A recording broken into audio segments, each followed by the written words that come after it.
Dear viewers, آج ہم بات کریں گے کہ بیماری کے علاج کے لیے ہلدی پاؤڈر یا کچھ اور۔ پیسی ہوئی ہلدی یا ہلدی کا پاؤڈر زخموں کے لیے ایک عرصے سے استعمال ہوتا آ رہا ہے۔ یونانی دور میں لوگ ہلدی پاؤڈر کا استعمال زخموں کے علاج کے لیے کرتے تھے اور اسے اللہ تعالیٰ کی طرف سے ایک تحفہ سمجھا جاتا تھا۔ یہ ایک حیرت انگیز بات ہے کہ لوگ ابھی بھی بیماری کے علاج کے لیے ہلدی پاؤڈر یا اس کی جڑ کو استعمال میں لاتے ہیں۔ اس کے علاوہ ہلدی پاؤڈر بڑے پیمانے پر ایشیائی کھانوں میں بھی استعمال ہوتا ہے۔ ہلدی پاؤڈر نہ صرف بیرونی بلکہ اندرونی زخموں کو بھی ٹھیک کرتا ہے اور جسم کے ٹوٹے خلیات کو بھی ٹھیک کرتا ہے۔ اب بات کرتے ہیں کہ زخموں پر ہلدی پاؤڈر کا استعمال کیسے کیا جائے۔ اپنے زخم کے مطابق ہلدی پاؤڈر لیں، اس میں پانی کے چند قطرے شامل کر کے ایک گاڑھا سا پیسٹ بنا لیں اور اسے زخم پر لگائیں۔ اس کے بعد ایک بینڈیج اس کے اوپر رکھ دیں اور 1 سے 2 دن کے لیے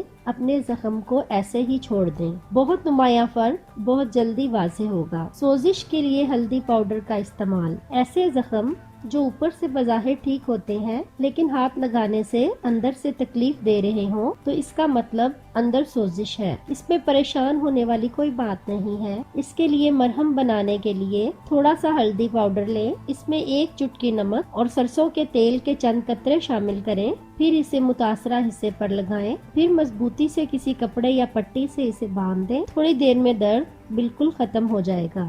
اندرونی درد کے لیے ہلدی پاؤڈر میں اندر چھپے درد یا زخم کو ٹھیک کرنے کی صلاحیت بھی موجود ہے۔ یہ سوزش دور کرنے کا بہترین مرکب ہے۔ یہ متاثرہ حصے پر سے بیکٹیریا دور رکھتا ہے اور جسم سے درد کو دور کرنے کے ساتھ ہی صحت مند بھی بناتا ہے۔ یہ زخم کے ارد گرد صحت مند خلیات بھی پیدا کرتا ہے۔ اس کے علاوہ دودھ کے اندر ہلدی پاؤڈر ملا کر پینے سے بھی درد بالکل ختم ہو جاتا ہے۔ دلکش جلد کے لیے دلکش اور چمکدار جلد کے لیے اللہ نے یہ نایاب چیز پیدا کی ہے۔ 1 چٹکی ہلدی پاؤڈر میں لیموں کے چند قطرے شامل کر لیں، پھر اسے چہرے پر لگائیں اور 15 منٹ بعد منہ دھو لیں۔